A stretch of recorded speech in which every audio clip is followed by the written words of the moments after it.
Bonjour et bienvenue à cette autre édition du Bulletin des régions, une émission produite grâce à la collaboration des télévisions communautaires autonomes associées à Cogeco. Bonne émission. Alors, qu'est-ce que ça évoque pour vous, le 5-10-15? C'est un espace absolument magnifique. C'était des belles professions dans ce temps-là? J'ai fait 40 ans, madame. Non. Je vois l'homme comme un arbre parce que l'homme prend racine comme l'arbre. Avez-vous l'impression qu'il y a une relève pour ça? Est-ce qu'il y a des jeunes qui vont pour pas que ça se perde? C'est cette année que ça vaut vraiment la peine de venir au marché public. Ça représente une belle tradition, en fait, qui est un peu un porte-bonheur pour les pêcheurs.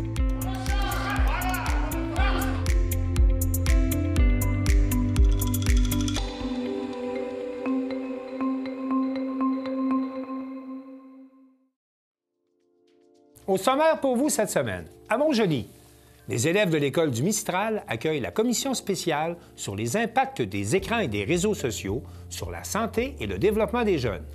À Newport, c'est dans le hangar du chantier naval FMP que s'est déroulé le gala de tourisme et commerce Rocher-Percé.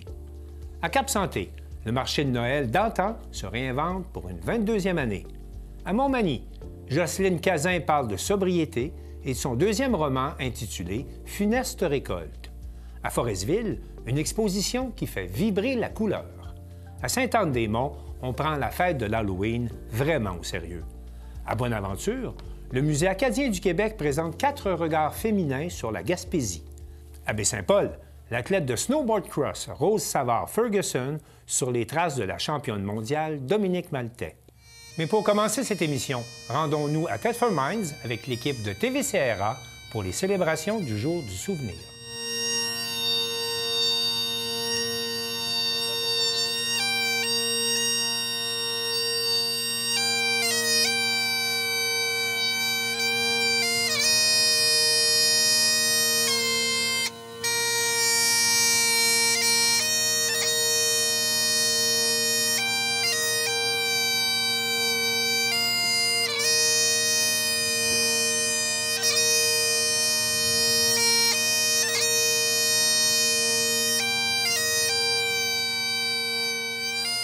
Bienvenue à notre cérémonie du Jour du souvenir pour la grande région de Thetford. Partout au Canada et dans de nombreux pays, les gens se rassemblent le 11 novembre pour rendre hommage au courage et au dévouement des femmes et des hommes qui ont fait le sacrifice suprême, soit mourir pour leur pays. Les hostilités de la Première Guerre mondiale ont pris fin à la 11e heure, le 11e mois 1918. Plus de 279 hommes de la région de Thetford ont participé à la guerre entre 1914 et 1918. L'année suivante, on a célébré le premier jour du souvenir pour commémorer celles et ceux qui ont fait le sacrifice suprême et aussi remercier les femmes et les hommes qui ont servi leur pays. Depuis ce temps, les Canadiennes et Canadiens ont combattu dans d'autres conflits et bon nombre y ont donné leur vie. Pendant la Deuxième Guerre mondiale, la guerre de Corée, l'Afghanistan et autres missions. Afin que nous puissions être libres aujourd'hui, on doit se souvenir. Le 6 juin 1944, il y a 80 ans, les troupes alliées ont pris d'assaut les plages de la Normandie en France pour ouvrir la voie vers l'Allemagne. La victoire dans la campagne de Normandie a eu un coup terrible. Les Canadiens ont subi le plus de pertes parmi toutes les divisions du groupe d'armée britannique. Je veux ici mentionner la participation du régiment de la Chaudière à la place Junot, à Bernières-sur-Mer, entre autres avec le lieutenant Wally Foy de Thetford, ainsi que le sergent Liboire-Landry, qui lui servait avec le corps des ingénieurs. Le 8 juillet 1944, Thetford Mines vivait le deuil d'un soldat de Thetford, en Normandie. Ce jour-là, le lieutenant Brian Freeman Lynn, qui avait eu 21 ans la veille du département et qui appartenait au Royal Canadian Infantry Corps et prêté au 6e bataillon North Staffordshire, régiment d'Angleterre, perdait la vie au combat à Cambres en plaine.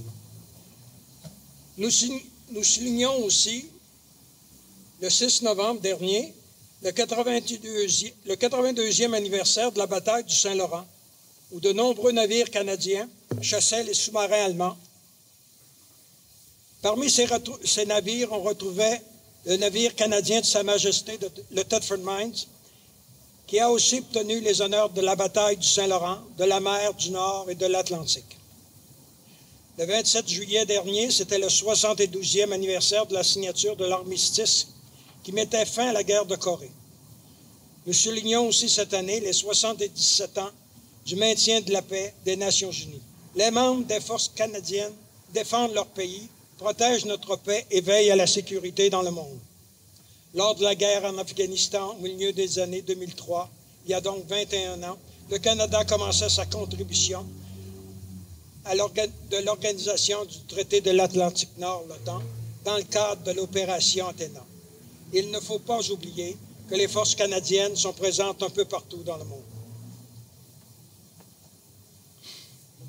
Je vais vous lire maintenant la prière au chant d'honneur. Au chant d'honneur, les coquelicots sont parsemés de lot en lot. Auprès des croix et dans l'espace, les alouettes devenues lasses mêlent leur chant au sifflement des obisiers. Nous sommes morts, nous qui songions, la veille encore, à nos parents, à nos amis. C'est nous qui reposons ici au chant d'honneur. À vous, jeunes désabusés, à vous de porter l'oriflamme et de garder au fond de l'âme le goût de vivre en liberté. Acceptez le défi, sinon les coquelicots se faneront au chant d'honneur.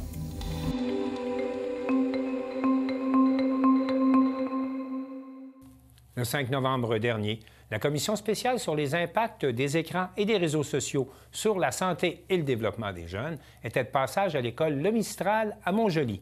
Le jeune reporter Alexis Deschênes, qui travaillait pour TV Métis, en a profité pour interviewer la présidente de la commission, la députée Amélie Dionne. Alors, bonjour, Madame la députée. Comment allez-vous? Ça va très bien, Alexis. Et toi? Très bien, merci. Alors, on va commencer avec la première question. Dans quel but la commission a été créée? La commission a été créée par le gouvernement avec l'accord des 125 députés pour se pencher sur la question de l'encadrement des écrans et des impacts sur la santé des jeunes. Pourquoi avez-vous rejoint la commission en tant que présidente? En fait, c'est une offre qu'on m'a faite de pouvoir présider cette commission-là. Donc, si on se souvient, en juin dernier, le premier ministre a annoncé la création de la commission spéciale. Donc, c'est une commission transpartisane où l'ensemble des partis politiques siègent sur cette commission. Et donc, on m'a offert la présidence de cette commission, fonction que j'ai acceptée avec plaisir. Comment gérez-vous votre temps d'écran comme député?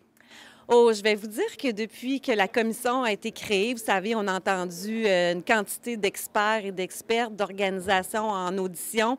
Donc, ça m'a fait moi-même me questionner sur mon utilisation. Alors, j'ai aussi une fille de 22 ans pour lesquelles aussi je me posais beaucoup de questions sur l'utilisation de ces réseaux sociaux et du temps qu'elle passe aussi sur les écrans. Donc, je pense que je dois vous dire que je suis plus sensibilisée maintenant à moi-même l'utilisation que j'en fais. Mais c'est certain qu'en tant que député, dans nos fonctions de notre travail, le téléphone, le cellulaire, c'est un outil qu'on ne peut pas, qu'on doit se servir. Alors, mais je dois vous dire que je fais un petit peu plus attention maintenant. Et comment votre fille gère son temps d'écran? Ma fille, vous savez, a 22 ans, donc pour elle c'est comme autorégulé. Donc, c'est certain que quand elle est née, on ne parlait pas autant du temps d'écran, des réseaux sociaux. Donc, c'est certain qu'on on a évolué là-dedans. Moi aussi, en tant que mère, j'ai évolué dans ce phénomène-là. Mais maintenant, aujourd'hui, depuis qu'elle est jeune adulte, elle s'aperçoit de ce que ça puisse être un outil de distraction. Donc, elle gère elle-même son utilisation. Je pense qu'elle le fait bien.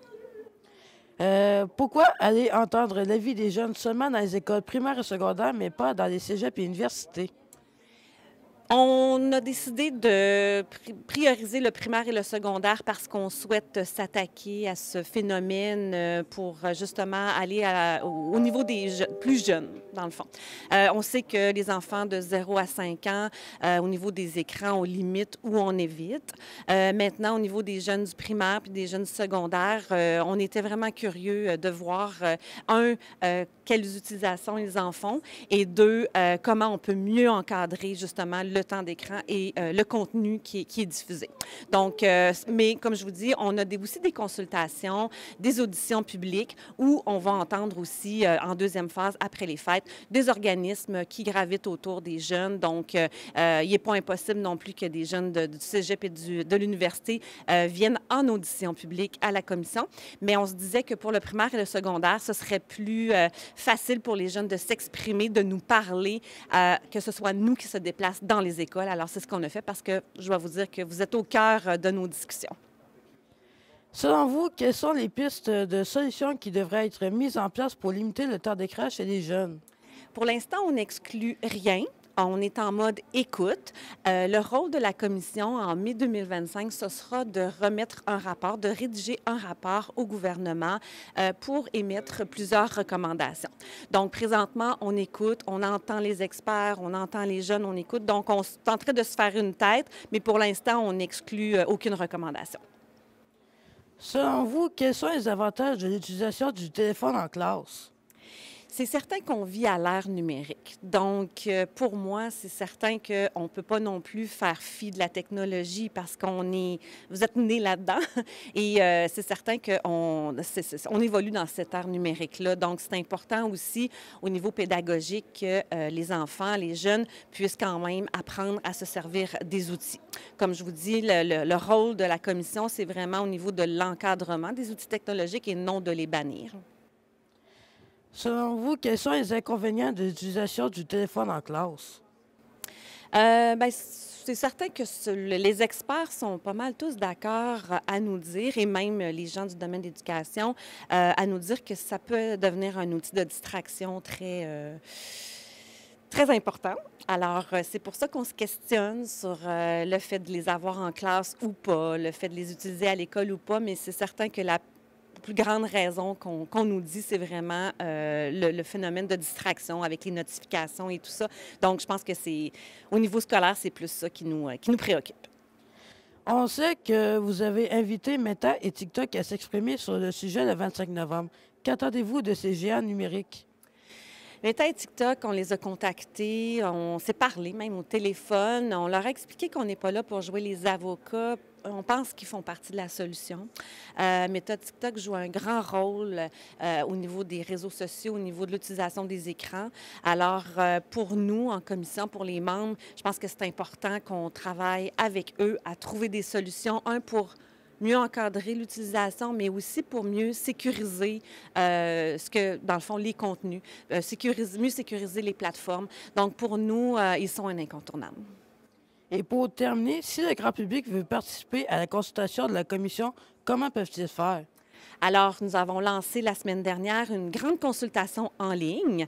Alors, les parents, les grands-parents, les gens, vos enseignants, même aussi les jeunes qu'on n'aura malheureusement pas la chance de visiter, peuvent participer à cette consultation. C'est un petit questionnaire qui prend environ 8 minutes à remplir, puis c'est facile de le trouver. Vous allez sur le site de l'Assemblée nationale et il y a un bel icône là, sur la page d'accueil de l'Assemblée nationale où vous pouvez cliquer et ça vous donne accès au questionnaire. Alors, on invite vraiment les gens. C'est un questionnaire qui est en ligne jusqu'au 31 janvier 2025 et on souhaite vraiment avoir la participation de toute la population.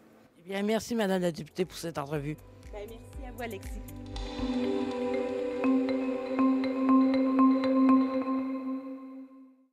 Jean-Denis Laperrière de la télévision du Rocher-Percé nous amène à Newport, plus précisément au chantier naval FMP, où s'est déroulé le gala Tourisme et commerce de Rocher-Percé. On rencontre les lauréats du gala. Comment vous trouvez ça d'accueillir le gala de tourisme et commerce à Rocher-Percé dans votre hangar chez Conception Navale FMP? On est très, très contents de recevoir le gala de la Chambre de commerce et tourisme de Rocher-Percé. C'est comme un honneur un peu de recevoir ça. C'est un peu spécial aussi de le faire chez Conception Navale. Gros hangar, grosse place, mais on est vraiment fiers du résultat. Ça va être vraiment une belle soirée, là. Quand ils vous ont est-ce que c'est eux autres qui vous ont approché pour s'installer ici? Oui, c'est vraiment eux qui sont venus nous voir l'installation. Ils avaient une idée en tête un peu industrielle gala. Je pense que le résultat est là ce soir. Là. Donc, James Lévesque et Fils a gagné le prix Elles sont encore là. Qu'est-ce que ça signifie pour vous, cette reconnaissance-là? OK. Je peux te dire, 55 ans, on va toujours dire que c'est une vieille histoire. Ça a commencé en septembre 69. C'est mon père qui avait acheté le commerce en 69. Puis depuis ce temps-là, ça ne s'est pas fait tout seul. J'avais une très bonne équipe en arrière de moi. C'est pour ça qu'on est encore là aujourd'hui. Puis vous dire, j'ai toujours eu la passion. Puis même après 55 ans, je l'ai toujours. Qu'est-ce que ça signifie pour vous, cette reconnaissance-là pour Espoir Québec? Bien, pour moi, ça signifie que les gens sont contents du service que OAA donne à la population. Et puis, vous savez, il y a tellement d'animaux errants, il y a tellement d'animaux qui ne sont pas stérilisés que ça multiplie le travail là, des bénévoles et du personnel du conseil d'administration. Moi, ce que je veux en tant que bénévole, c'est inviter la population à faire stériliser leurs animaux. Parce qu'à date, c'est une très grande problématique là, à la grandeur de la MRC du Rocher-Percé. Vous avez remporté le prix Jeune Entreprise. Qu'est-ce que ça signifie, cette reconnaissance-là? Bien, c'est sûr que de remporter cette reconnaissance après 2 ans d'ouverture, c'est très valorisant puis réconfortant. On a mis beaucoup d'efforts et d'énergie. Alors, une reconnaissance là, comme celle-là, ça fait une bonne petite tape dans le dos. Là. Un bref historique de la mise en place de cette entreprise-là? MC2, l'idée est venue en septembre 2021, suite après ça à la mise en place d'un plan d'affaires, une planification stratégique, en passant par le financement puis le début de la construction décembre 2021 pour une ouverture, une mise en opération en juillet, le 4 juillet 2022. Vous avez remporté le prix Bonheur au boulot. Qu'est-ce que ça signifie pour vous, cette reconnaissance-là? C'est vraiment une belle reconnaissance. En fait, ça signifie beaucoup parce qu'au CGE-OE, on est vraiment une famille. On est plus qu'une équipe. On est vraiment une famille. Puis de voir que ça paraît ailleurs, c'est vraiment le fun. Honnêtement, là, c'est vraiment le prix. S'il y a un prix qu'une entreprise ou une organisation veut recevoir, c'est bien celui-là, surtout en pénurie de en période de pénurie de main-d'œuvre, comme on le vit. Nous, ça fait... il y a des gens qui sont au service du CGE Option Emploi depuis plus de 15 ans, même 26, 27 ans bientôt. Donc, ça signifie qu'on est bien, on a vraiment du fun. On le mérite, ce prix-là, je pense. Vous avez gagné le prix Tourisme, Restauration, Hébergement, Soins. Qu'est-ce que ça signifie, cette reconnaissance-là? Eh bien, pour moi, ça me touche vraiment beaucoup. Ça va faire près de 30 ans que la Maison Mathilde existe. Puis je suis toujours aussi passionnée qu'au tout début, là. Alors, pour moi, c'est une belle reconnaissance. Je me dis que les gens, pour moi, c'est une marque de confiance que la communauté me donne. Et puis, écoutez, ça me donne juste le goût de continuer et de poursuivre dans cette belle vague-là, qui est la restauration, puis qui est le Percé aussi, que j'adore. Vous avez dit que ça fait 30 ans que le restaurant Maison Mathilde existe. C'est quoi les ambitions ou les prochaines étapes suite à cette reconnaissance-là? Écoutez, depuis les dernières années, on apporte toujours de la nouveauté, des rénovations, des nouveaux décors. On apporte toujours des plus d'une année à l'autre. Alors, pour moi, je me dis, bon, bien, les gens apprécient ce que l'on a fait. J'ai une super équipe derrière moi aussi. Je ne fais pas ça toute seule. Heureusement qu'ils sont là. Puis, je me dis, bon, ça va me permettre de continuer. J'ai encore d'autres projets, on va voir. Je suis en hôtellerie aussi, avec l'Auberge des Trois-Serres. Alors, c'est 2 beaux commerces que j'affectionne particulièrement, puis qui est dans un endroit que j'adore. Et j'ai mes enfants qui sont avec moi, qui aimeraient prendre la relève. Alors, j'ai la chance de travailler avec eux. Puis ça, c'est quelque chose qui me touche beaucoup, vraiment.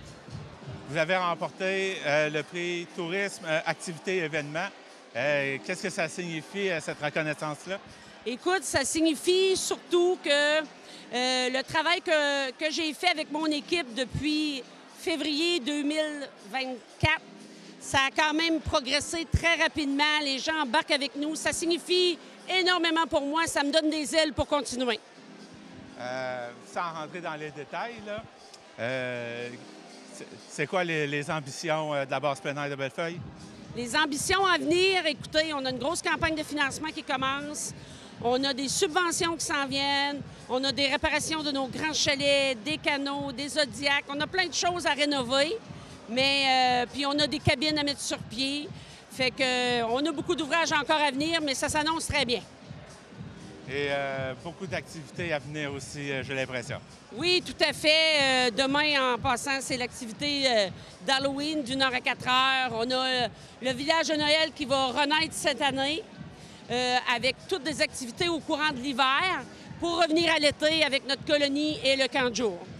Vous avez gagné le prix commerce de détail et services.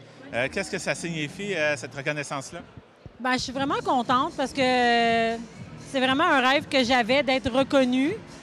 C'est un rêve qui se réalise, mais enfin, tu sais, c'est une belle entreprise à percer. Donc, puis merci aussi à mes employés parce que sans mes employés, je ne serais pas là. C'est quoi les prochaines étapes pour la savonnerie? Vraiment, aller chercher tout le Canada. C'est vraiment ça que je veux, puis c'est bien parti. Puis faire des belles collaborations, puis amener jusqu'à date, là, je suis rendue à 4-5 collaborations, puis ça continue. Des beaux projets qui s'en viennent. En plus d'être l'entreprise qui reçoit le gala de tourisme et commerce Rocher-Percé, vous êtes en plus celle qui remporte le prix industriel. Qu'est-ce que ça signifie, cette reconnaissance-là? On est vraiment content de recevoir au niveau industriel parce qu'on travaille vraiment beaucoup fort au niveau de plus ou moins développer les produits au niveau de la région, de la MRC. Fait que c'est un prix qu'on accepte grandement, vraiment les bras ouverts. C'est quoi les prochaines étapes pour Conception Navale FMP? La prochaine étape, c'est vraiment de développer les bateaux électriques au niveau du tourisme pour qu'on soit vraiment 100% vert dans le marin dans les futurs. Alors, Mathieu Duguay, Jessica Kane, en plus d'avoir remporté les prix pour MC2 et le restaurant Maison Mathilde, voici que vous recevez la reconnaissance personnalité industrielle de l'année. Comment vous recevez ça, cette reconnaissance-là? Mais en fait, je suis surpris de la reconnaissance, surtout en couple avec ma conjointe. C'est une belle reconnaissance. Ça fait toujours du bien, une petite tape dans le dos. Moi, en fait, j'avais posé la candidature de Mathieu. J'espérais tellement qu'il l'aille parce qu'il le mérite. Puis je me retrouve à ses côtés. Pour moi, là, ça a été vraiment... ça m'a vraiment touché beaucoup d'être là aussi. Eh bien, bonne continuité à vous deux. Vous écoutez votre reflet d'ici. Revoyez tous nos reportages sur notre site Internet.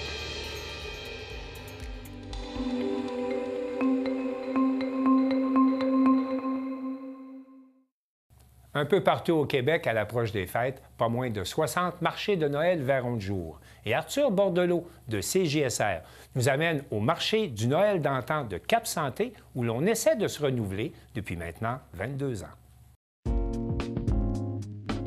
À chaque année, le marché du Noël d'antan à Cap-Santé accueille des milliers de visiteurs. Le maire de Cap-Santé, Michel Blackburn, parle de l'importance de réinventer l'événement à chaque année. 22e édition, il faut se réinventer année après année. Les gens sont derrière à créer des marchés comme ceux-là. Alors, le défi est encore plus important pour les comités d'organisation de se réinventer pour offrir une proposition qui va toujours se démarquer des autres, qui nous regardent, puis on est un exemple.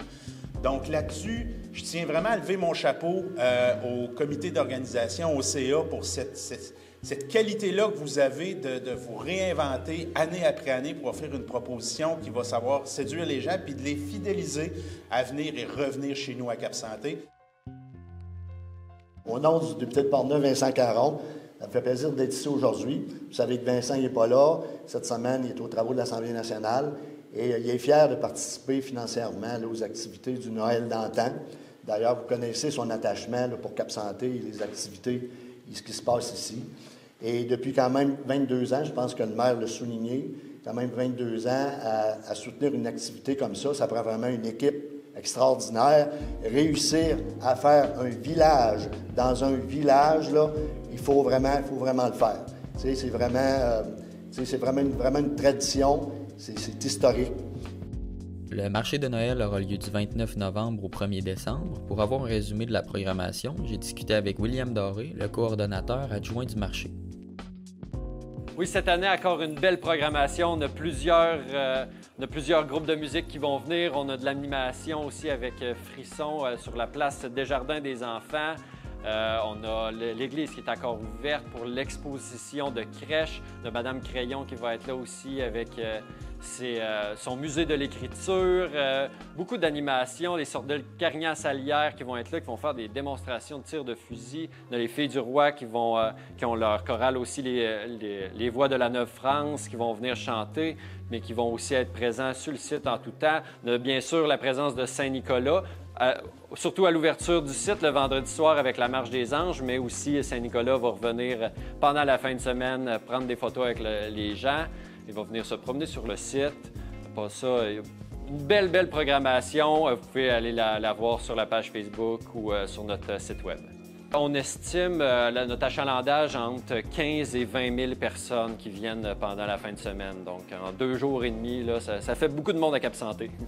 Plus de 100 bénévoles participent à la réalisation de l'événement. Environ 5000 heures de bénévolat ont été comptabilisées durant cette année. C'est des gens qui décident de donner leur temps parce qu'ils croient en un événement. Ils aiment participer, ils aiment l'atmosphère. Ce qui fait de notre événement un événement qui est unique parce que c'est vraiment construit par des bénévoles pour les gens de Cap-Santé, pour les gens de l'extérieur. Puis je pense que c'est ça qui fait notre force. Je vais revenir un petit quelque chose que tu as dit, Michel, tantôt. On se réinvente chaque année. Puis il y a une raison pourquoi on se réinvente, pourquoi on a toujours des nouvelles idées. C'est qu'à titre de comité, on s'est toujours donné la vision de gérer de façon du bas vers le haut. Donc les idées qui viennent, on les écoute, on les assimile, puis après ça, on va de l'avant à titre d'équipe. On est ouvert, puis on trouve que le plus qu'on a de la participation des gens, le mieux qu'on peut évoluer et s'adapter à la réalité de tous les jours et rester le marché le plus innovateur d'année en année. Donc, c'est quelque chose que nous autres, on est très fiers. C'est quelque chose que moi, je supporte énormément à titre de président. Parce que moi, président, c'est un titre parfait, excellent, mais c'est l'équipe qui est autour de moi qui fait la différence. C'est l'équipe qui écoute leur sous-comité, qui écoute leurs membres, puis on va de l'avant avec ça.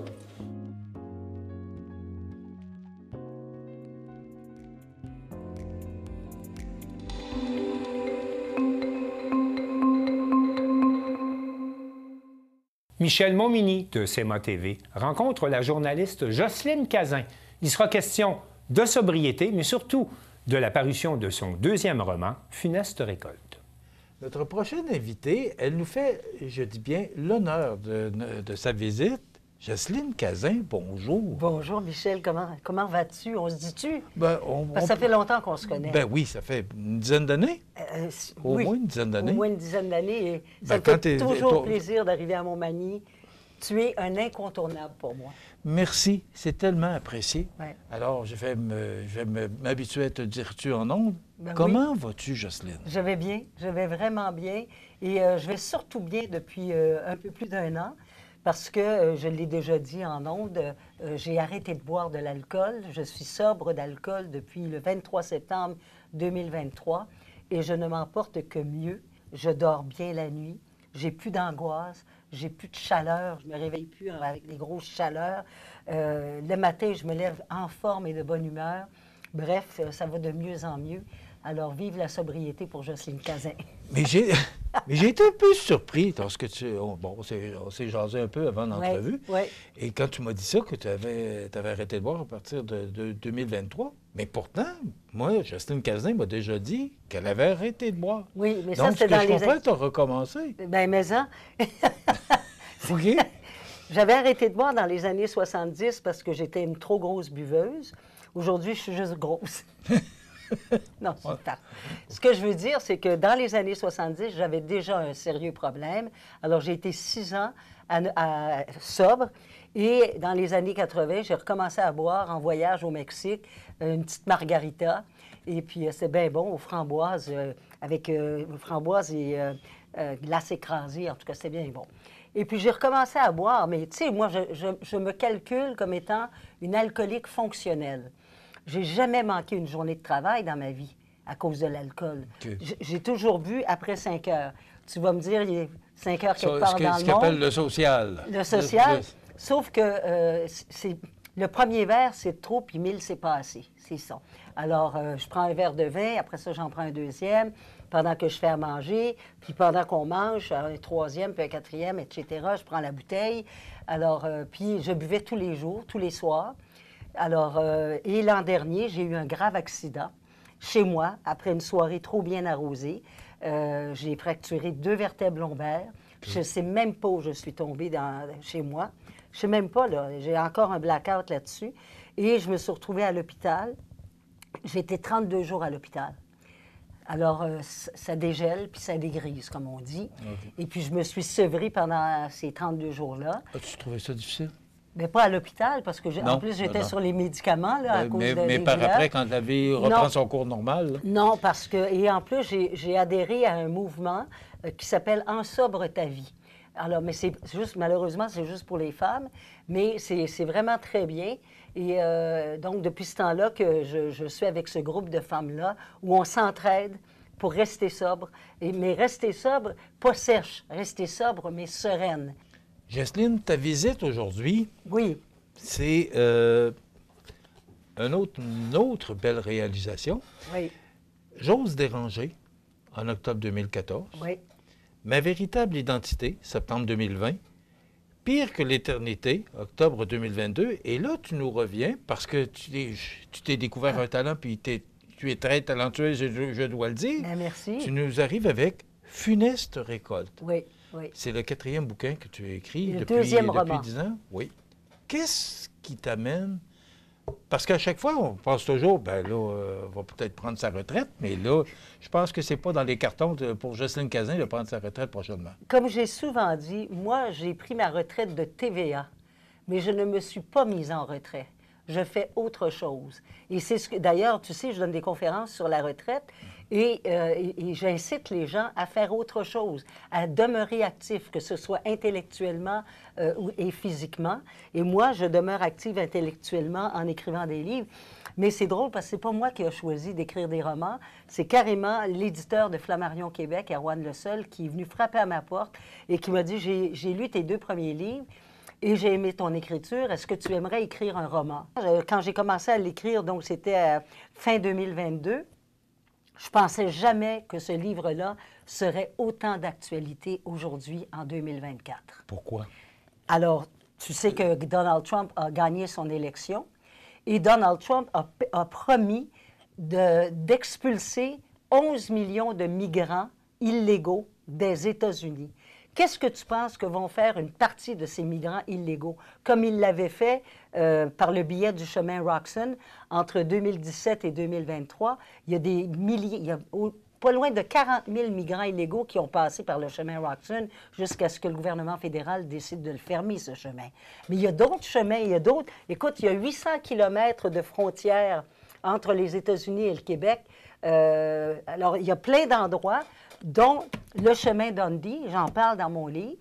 Mais mon livre, c'est pas la réalité, mais c'est une fiction réaliste. C'est l'histoire de migrants illégaux qui, justement, essayent de traverser la frontière et qui, malheureusement, sont pris en charge par des fermiers véreux.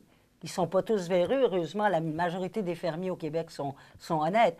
Mais il y a des fermiers véreux qui traitent les migrants illégaux et même parfois des travailleurs temporaires étrangers qui travaillent légalement dans des fermes. On les traite comme des esclaves, on les traite comme du bétail. J'espère que ce livre-là pourrait avoir une deuxième vie. Je ne sais pas, par hasard, une télésérie ou un film, on ne sait jamais. Je ne sais pas quand on l'arrêtera, mais je pense que la retraite, c'est pas pour demain. Dans les éditions, Flammarion Québec. Donc, Jocelyne Cazin, Funeste récolte. Voilà, c'est le dernier, c'est le petit bébé de Jocelyne. Puis ce que je comprends, c'est qu'elle va revenir nous en présenter d'autres. Ça se lit bien. Et en plus, les caractères sont gros pour les gens qui n'ont pas de bons yeux. Oh, bon, on peut le montrer. Là. Je pense que les gens voient bien. Là. Donc, ça se lit très bien. Et je te promets que je vais lire. Je n'ai pas eu le temps, malheureusement, parce que du moment où je l'ai reçu, mais je vais le lire, je te le promets, je te ferai mes commentaires. Oui, en plus, je t'ai fait une dédicace. Ben oui. Puis, d'ailleurs, il va être à l'entrée parmi tous nos précieux livres qui cherchent les gens qui écrivent des livres. Là, les écrivains, les auteurs. Nos auteurs, voilà. On appelle, ça, c'est le plan de mémoire, tu le sais, Jocelyne, oui. C'est le pire ennemi des animateurs.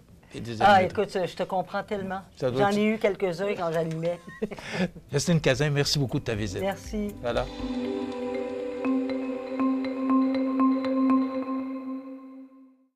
Joanie Michaud-Godreau de la télévision du Littoral nous présente une artiste de Forestville, Brenda Tremblay, qui présente une exposition sous le thème « Vibrer la couleur ». L'artiste peintre de Forestville, Brenda Tremblay, a souligné en grand ses 5 années de carrière dans le domaine des arts. Les 1er et 2 novembre, elle a organisé un vernissage au complexe Guy Ouellet où elle a présenté son parcours artistique ainsi qu'une nouvelle collection. Cette exposition solo se déroulait sous le thème « Vibrer la couleur ». La Foresvilloise voulait démontrer aux personnes présentes que tout est vibration.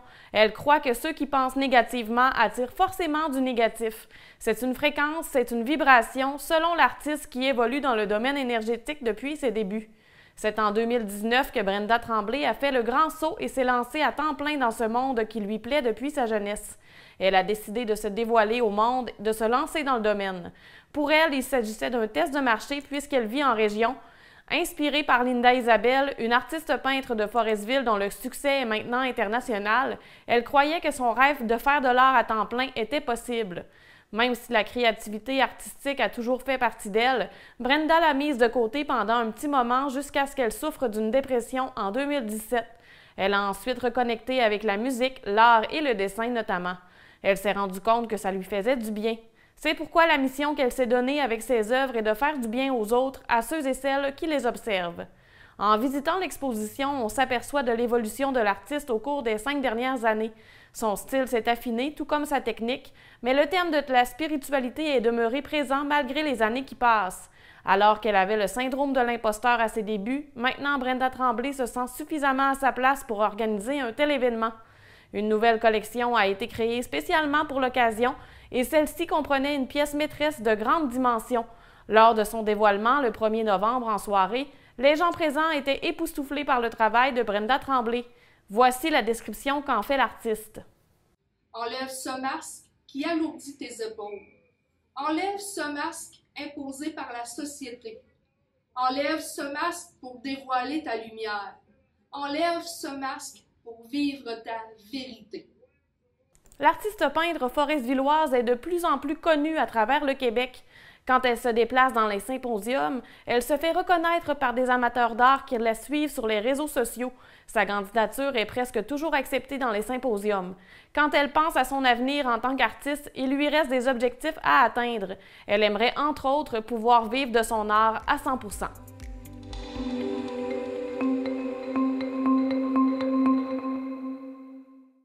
Marie-Claire Roy de la télévision de la Haute-Gaspésie nous montre qu'à Sainte-Anne-des-Monts, l'Halloween, on fête ça en grand.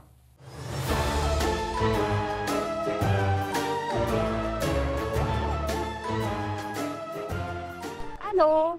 Alors, ça se passe comment l'Halloween cette année avec vous? Ça se passe d'une façon différente. Habituellement, on avait l'avenue qui était fermée puis qui était accessible aux piétons. Puis, cette année, on y va avec des stations comme on avait fait l'année passée, mais cette fois-ci, c'est pas comme un plan B, là, c'est vraiment notre concept. Donc, on a 5 grandes stations dans la ville. Mamie a ce costume. C'est pas grave. On a 5 stations dans la ville. On a aussi une carte interactive où les citoyens peuvent mettre leur adresse. Puis, on a chacun une thématique des décors qu'on a préparés avec une. La thématique ici, c'est quoi? C'est l'automne. Automne enchanté. Ben, merci. Romain Gasse. T'es déguisé en quoi, Romain? Je suis déguisé en caméléon. Wow, ça fait quoi un caméléon, ça? Ça change de couleur.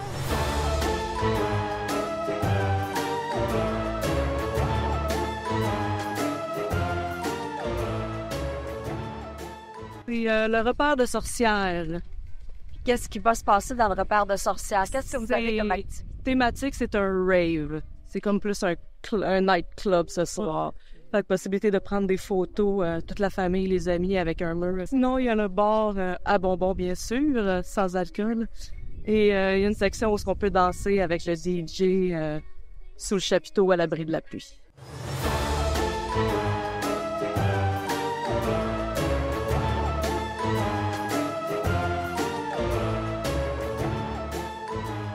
Fait que les gars, plan de match 338, vous allez vous promener dans le secteur est de la ville.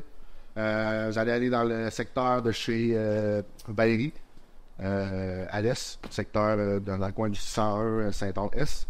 Le 938, vous allez rester centre-ville. Vous allez vous promener dans les rues du centre-ville, faire les 2 autres stations qu'il y a au centre-ville. Ça prendra un véhicule qui va virer sur la Bellevue de temps en temps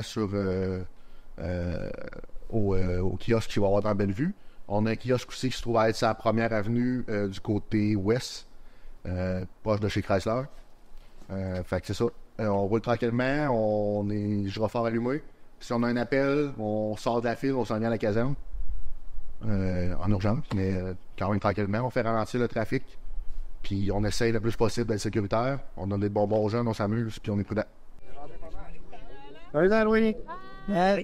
OK, c'est quoi la station qui est ici? C'est le temps l'étrange manoir des Burton. C'est dans l'univers de Tim Burton, le réalisateur de films, qui a fait Édouard aux mains d'argent, Jack, l'étrange manoir de Jack, Frankie Winnie, la mariée cadavérique, là. C'est moi. C'est ça, on donne ici les chocolats de couleur chocolat. Donc, c'est la station qui est commanditée par Couleur Chocolat.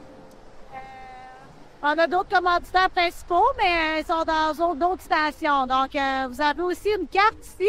Je ne sais pas si vous l'avez déjà expliqué. C'est toutes les maisons, les stations principales de l'avenue d'Halloween avec les adresses. Puis, les amis qui font toutes les adresses vont courir la chance de gagner un très grand prix. On a des clients. Oh, wow! Incroyable! Super! Wow! Venez! Des bonbons! Des bonbons!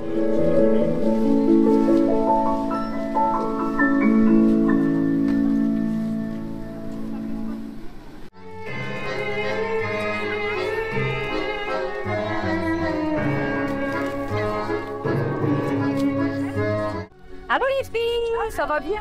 Vini, toi? Vous êtes déguisées en quoi? En cochon gonflable. En cochon gonflable, ça fonctionne comment, votre costume? En fait, on a une petite batterie ici. Vous avez une batterie? Oui, ici. Ah, OK. Et ça souffle de l'air dans votre costume? Oui, exactement. Est-ce que ça vous garde au chaud? Ouais. Oui, un petit peu. Ouais. On n'a pas prêt, non.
Valérie Pinault de Télévague était au vernissage de l'exposition de photos « 4 visages féminins sur la Gaspésie » qui est présentée au Musée acadien du Québec à Bonaventure.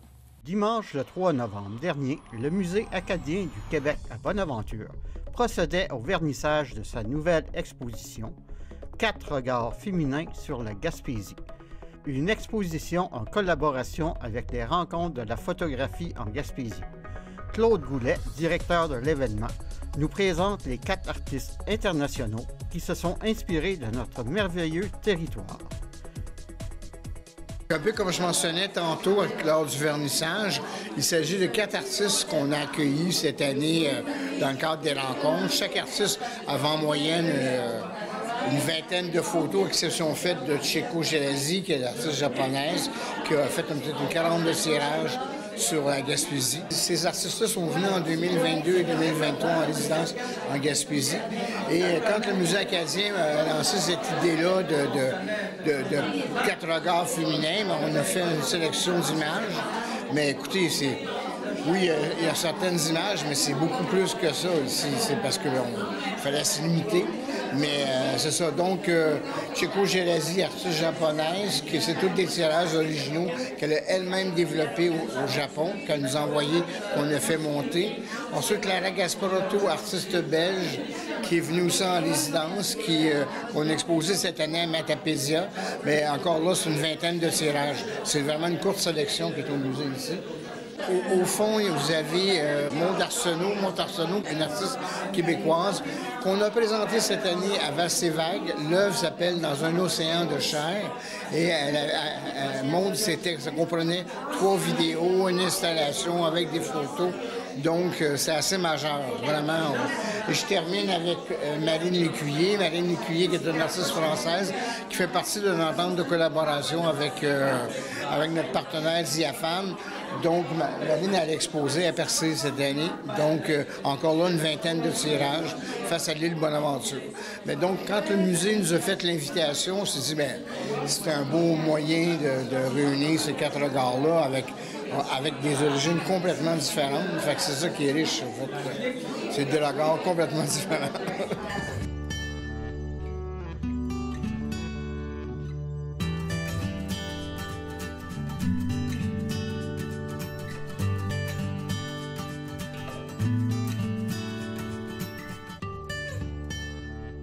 Et pouvez-vous me parler des rencontres de la photographie de cette année? Comment ça s'est passé? Mais c'était la 15e édition. Ça s'est vraiment bien passé. Les gens étaient très, très contents. Au fait, 15 ans, c'est pas rien. Puis en plus, mais dans le cadre de la tournée des photographes qui s'est déroulée du 30 août au 2 septembre, écoutez, ça a été fabuleux. T'sais. Puis il se crée des amitiés avec les artistes. Même hier, j'avais encore un courriel d'une artiste italienne qui était en résidence, Alessandra Calo, qu'on va exposer l'année prochaine. Elle venait à Paris pour Paris Photo et elle allait dormir chez Thaïsa Froidure, qui est venue en résidence aussi. Fait qu'il y a des amitiés au fil des années qui s'est créées. Je ne raconte pas. Mais c'est ça, c'est un peu le but des rencontres. Le mot le dit, c'est des rencontres. Mais cette année, l'édition, ça a été vraiment l'exposition japonaise au musée ASP, qui est, écoutez, avec une cinquantaine de tirages qui étaient là, donc 5 artistes japonais, ce qui nous a donné une entente avec le festival de Kyoto l'année prochaine au Japon. Et les rencontres viennent l'an prochain? Ah oui. Ouais, c'est sûr. Donc, du 15 juillet au 30 septembre, comme toujours, parce que c'est toujours les mêmes dates. Mais oui, c'est sûr que ça va bien. Rien à dire. Donc, ça continue. C'est une belle aventure, en fait. 16 ans l'année prochaine. C'est pas rien. Eh bien, merci beaucoup. Mais merci à vous. 4 regards féminins sur la Gaspésie. La photographie mise à l'honneur au Musée acadien du Québec à Bonaventure jusqu'au 15 décembre 2024.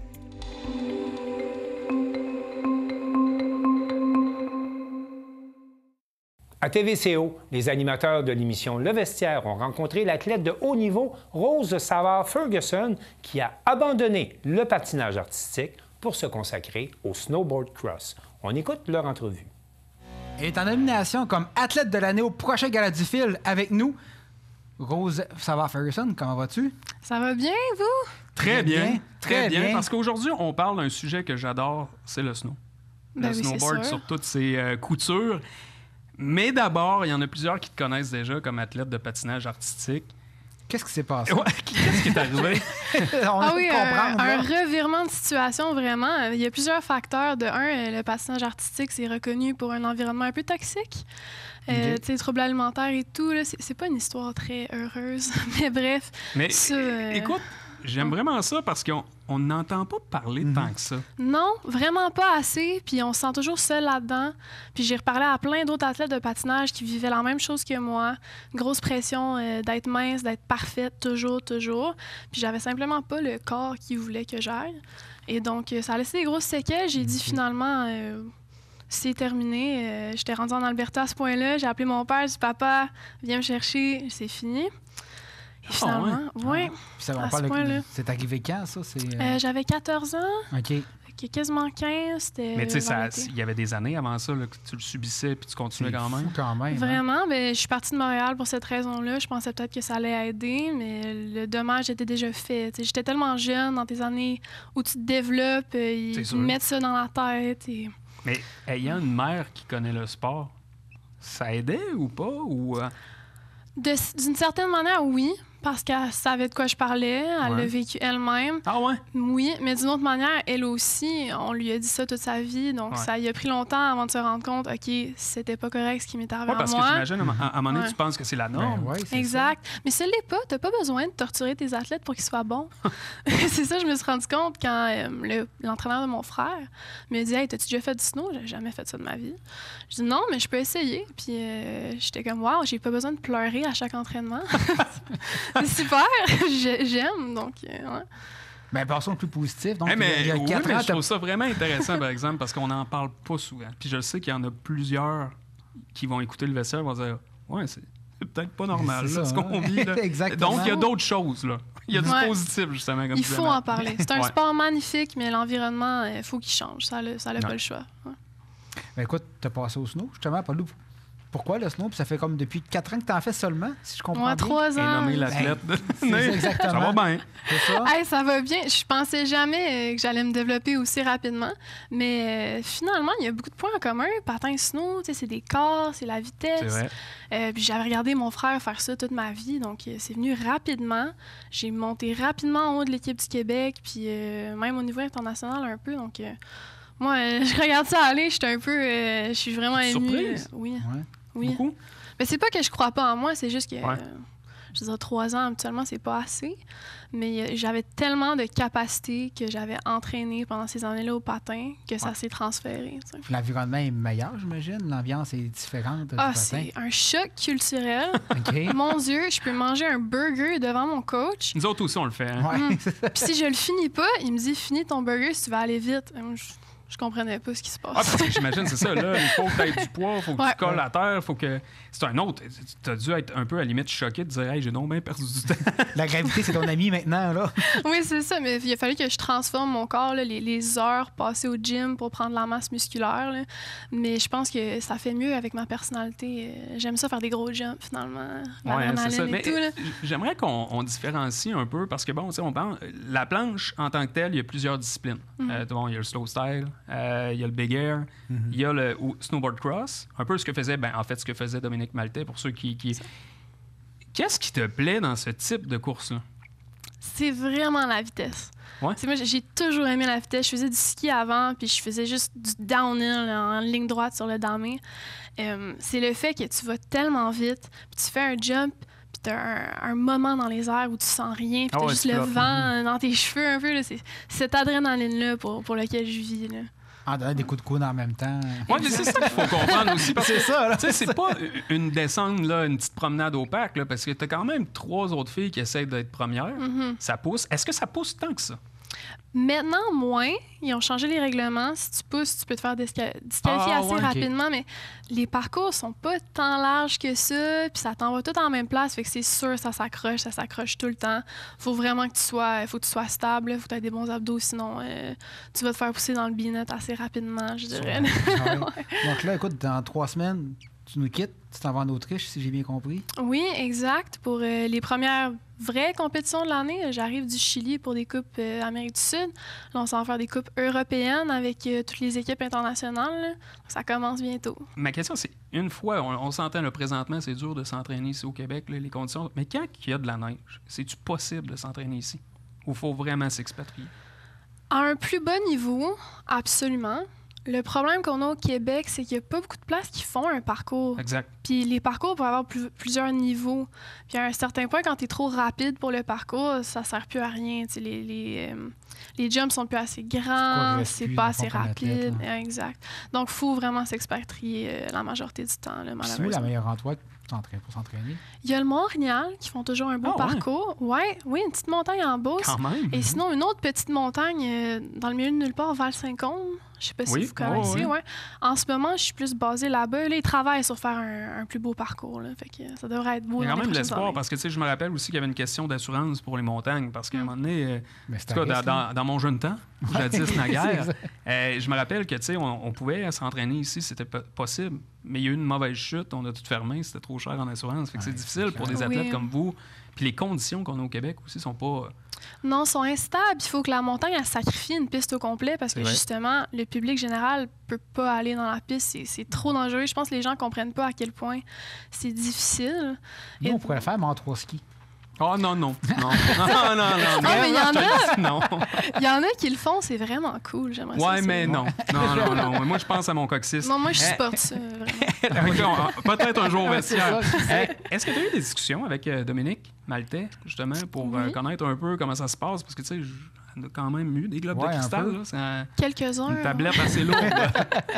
Oui, elle s'y connaît, on peut dire. C'est sûr que j'y ai parlé moins que mon frère, mais je l'ai rencontré. C'est vrai aussi, t'as quand même ton frère dans ta cour qu'on a reçu ici au vestiaire. Ouais, exact. Oui, puis les gens du Snowboard Cross sont tellement accueillants. J'ai eu beaucoup de gens autour de moi assez rapidement, mais c'est sûr que j'ai discuté avec elle beaucoup, souvent au frill ou quand j'ai croisé au massif.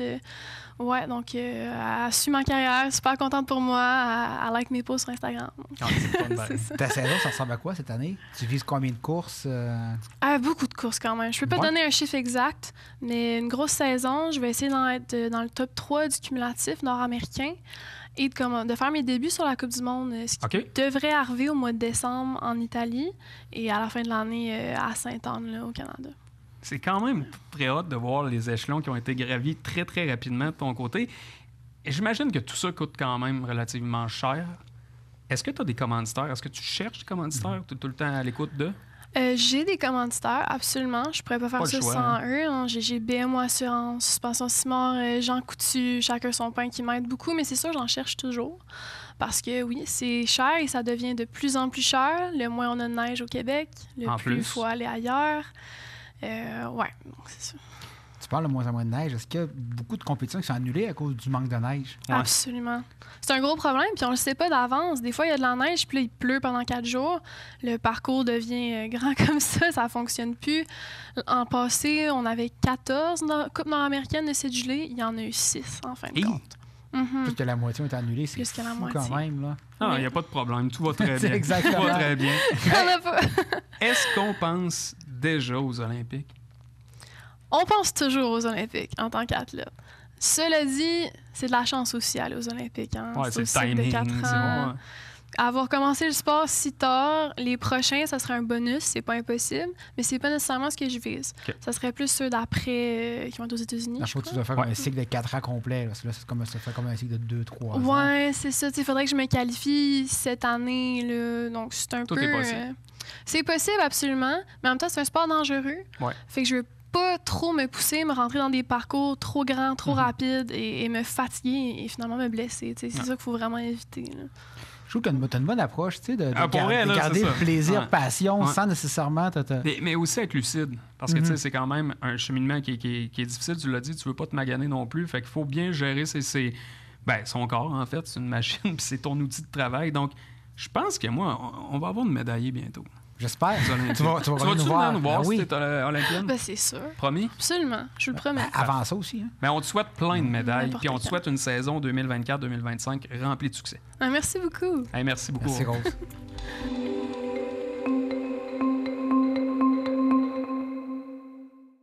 Alors, c'est tout pour le Bulletin des régions cette semaine. On espère que ça vous a plu.